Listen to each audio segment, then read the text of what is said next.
Why would you want this job? Why wouldn't I want this job? I grew up as a passionate CFL fan, and so that intrigued me as a starting point. Working at TSN and RDS, I've been a partner with the CFL for well over 20 years, so I've gotten to know the league in a very close fashion. And finally, I've seen a lot of growth areas. We have one of the strongest board of directors and group of owners that we ever have had in the league. We've seen growth in attendance, growth in ratings, and excitement around the league that I don't think I've seen in a long time. So lots of things to build on, and I think lots of places we can go with this league. But why would you leave a TV job? Well, I love my TV job. I was there almost 30 years. I loved every second of working through the ranks at Bell Media. This was a passion.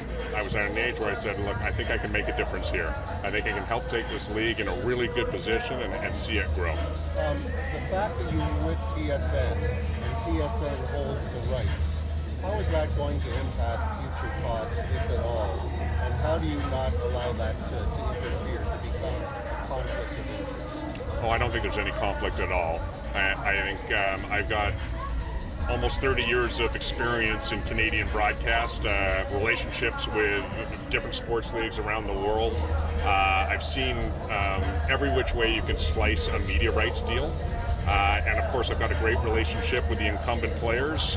They've done a fantastic job, and I'll be talking to them. I'm coming at this from a place of how do I optimize the next media deal? How do I think about, of course, maximizing revenue, but also maximizing reach and getting to hard-to-reach audiences. We need to bring our average age down in this league, and I've got to figure out the right media play that's going to accomplish that. What will be your biggest challenge, the first thing you want to improve in this league? Well, we're coming in at such a strong place. I think the league is in an excellent place.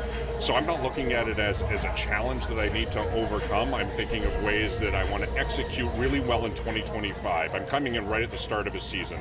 Plans are already in place. I've reviewed them with the league. I think the plans are fantastic, and we're set to have a fantastic year. Obviously, in anticipation of 2026 with the World Cup, how to manage around that, that's going to be a challenge. And the next media rights negotiations obviously going to be a major play for us as well. And ultimately, how are we going to grow our digital presence so that we are reaching those younger audiences? Is that your most important mandate or mission? Is the media deal reaching younger clientele and just growing the game? I think growing the game is my number one mission. I want to. By growing the game, it means a couple of things. I want more fans coming to games. I want to see greater audiences wherever they're consuming it, whether it's through linear distribution of television signals or online short-form content on whatever platform that might be. We have incredible players making incredible plays in outstanding games that usually go down to the wire in exciting finishes. How do we expose that as well as we can? But ultimately, growth means I want to have 9 healthy franchises, right? We've got to improve the financial health of these franchises overall, and from there, I think really there's going to be some accelerated momentum. How healthy is this franchise here? Do you believe that Pelodo is in it for the long haul, considering he's losing money? And how do you think it looks that they keep going through presidents on a regular basis? I think ever since Pierre-Karl Péladeau came into the league, he has infused this team with an incredible energy and great momentum. I think last year, 2024, saw the highest attendance in 10 years. Ratings are up significantly for the Als games in this market. So we have outstanding momentum in Montreal. I think having Pierre-Karl as one of those 9 owners has been a real blessing and benefit to the overall group. Has he assured you that he's in this for the long haul? Pierre-Karl and I haven't had those types of conversations. We've talked about how we're going to grow the league together, and I'm looking forward to doing that. Does it bother you, the optics of going through another president? Do you need a president on a football team? I think that the success that the Alouettes have had over the last 3 or 4 years exemplifies that this is a group that knows how to take a franchise like the Als and succeed. and I'm going to leave it to the experts here in this market to decide how best to do that. You were talking about 9 healthy teams. Does it mean that talks about expansion for a 10 Canadian team are put on the ice? It was there to your predecessor, but is it something that you're going to put on the ice to, upgrade the health of this league right now? Would I love a 10th team? Absolutely. I'd like an 11th and a 12th team as well. But no, it's not going to be a top priority for me as I come into this position. I think if we can do things effectively to improve the health of those 9 teams, expansion will come. If a group comes to the CFL office and says we've got an outstanding market, a stadium plan, the financials in place, we've arranged everything we need to from a political standpoint, we will listen to that, absolutely. But I think that's more listening as opposed to going out and searching for it. I want to grow the league as it stands today. But do you think that you will be the commissioner to make it happen? I think if I'm successful and we as a team at the league office are successful in growing the game and achieving success from a health standpoint of those 9 teams, I think I will be. On another subject, we saw the NFL allow those players to go to the Olympics in 2026. Do you think about that for Canadian players? In 2028? Yeah, Absolutely. I think about it for players from this league. I would love to see players from this league participate in flag at the Olympics in 2028. I obviously we have a more complicated situation in the NFL since it's right in the middle of our season. But I can tell you that all of us at the league office are working to try and figure out how we can make that happen. I'm motivated to make that happen. What hurdles are there for the CFL players not to go to the 2028 Olympics? I'm sorry? What hurdles are there left before the players can go? Well, the first hurdle is the schedule. We've got to figure out how we would manage through an interruption potentially, or how we would manage with players who leave and go to the Olympics. Those are some of the idiosyncrasies that we have to face that maybe the NFL does not. So those are the key ones we have to figure out first, and then we'll go from there. How will you be different from your predecessor, or how would you like to be different and leave your mark on this league? I think Randy did an outstanding job leading the league to where we are. We've seen a lot of growth that I mentioned. We've seen growth in attendance, growth in ratings over the last couple of years. He's handing off a league in good shape to me, and so I thank him for that. I want to continue that growth pattern. I want to bring our average age down of our audiences. I want to promote the game of football. I want to focus on entertainment. I think the first job of the league office is to protect the integrity of the game. The integrity of the game is played on the field. That is the number one job. After that, every decision we make should be done through the lens of entertainment. We are in the entertainment business, and we are in a fight for attention. There's a lot of choice for consumers out there, and we need to be thinking about making decisions that take our great game and gives it the attention it deserves. Concerning the French content, what strategy do you think you will be implementing in the future to make sure that the French content still has a presence in the Canadian football? I'm very focused on the French content in this market in particular. We have bolstered some resources at the league office already to deliver more French content in various different platforms already. We have a French strategy in place where Alouette games, Red Black games, national games, all bilingual. So it is a key focus for us moving forward because I think this market is so rich in football history. It's up to us to nurture that and allow it to grow and foster that growth. What do you think about the officiating in this league and the flow of games, the pace of games? I think that it has improved since we got rid of Bradbury, but that's an editorial comment.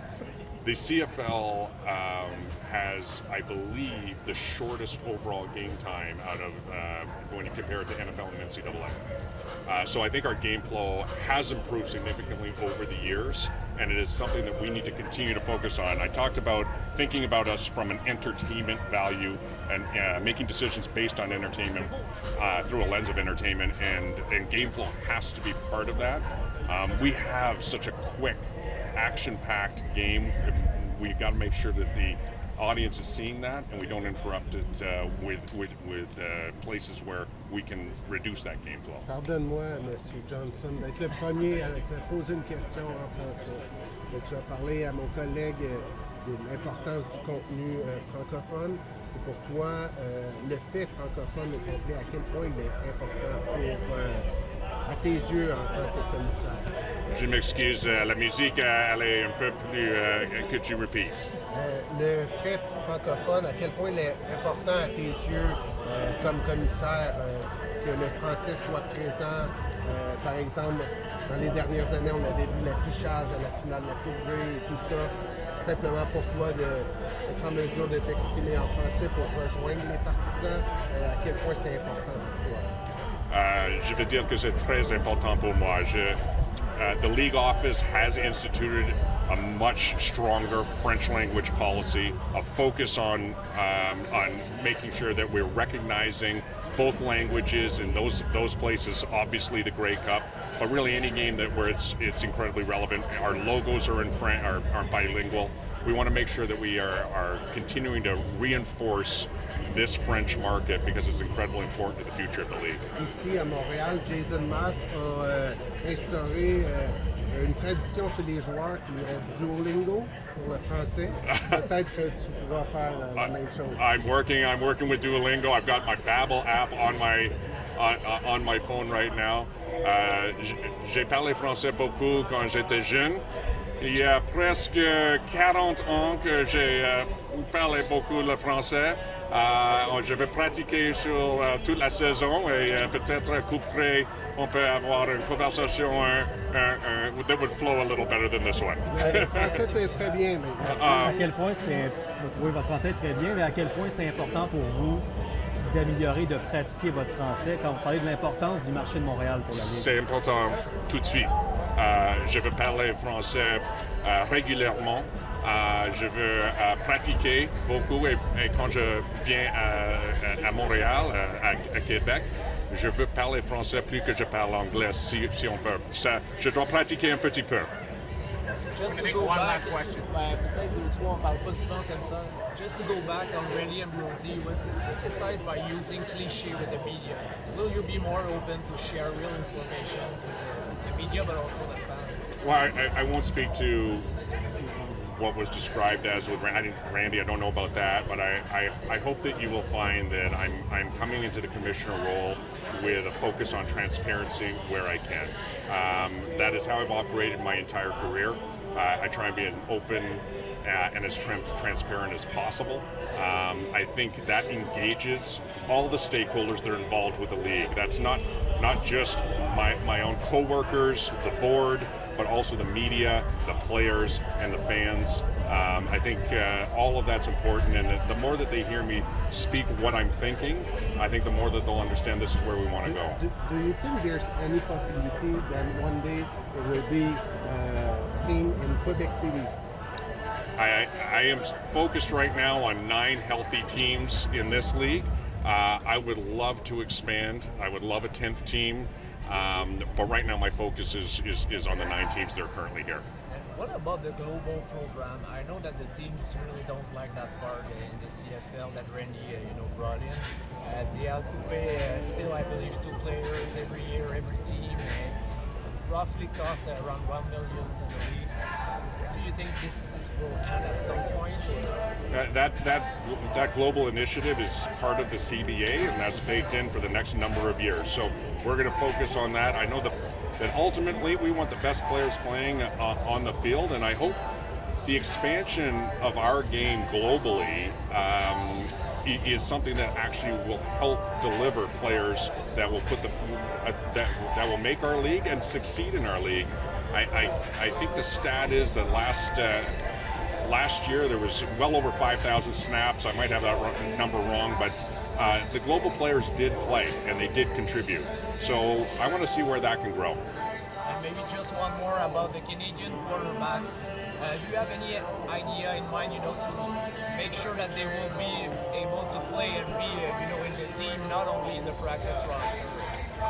I think you're seeing success with Canadian football athletes, both in the CFL and down south in the NFL and in the NCAA. I am so impressed with the growth of skill position Canadian players, and I have full expectation that they will continue to succeed, and certainly we want to make sure we're marketing that when they do.